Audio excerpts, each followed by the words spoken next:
কাকা মাঠার গ্লাস কত করে? মাঠা 30 টাকা 20 টাকা। আর সানা মাঠা মিক্স করে? 50। সানা মাঠা মিক্স করে 50 না? আচ্ছা ঠিক আছে, তাহলে আমাকে একটা সানা মাঠা মিক্স করে দেন। কাকার কাছে প্রায় আজকে 7-8 বছর ধরে, আরও বেশি হবে, ছানা মাঠা খাই। কাকা মাঠাটা একটু দেখান, এটা গুণটা দেখেন, অনেক ঘন এই মাঠাটা।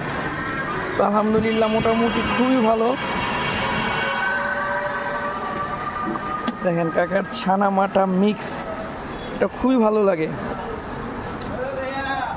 অনেক পরিমাণ দেয়, ছানাও অনেক পরিমাণ দেয়, মাঠাও অনেক পরিমাণ, এবং খুবই ভালো। অন্য অন্য জায়গার থেকে এইখানটাতে খেতে পাবেন খুবই ভালোভাবে। এবং কাকার মাঠা একবারে অরিজিনাল মাঠা।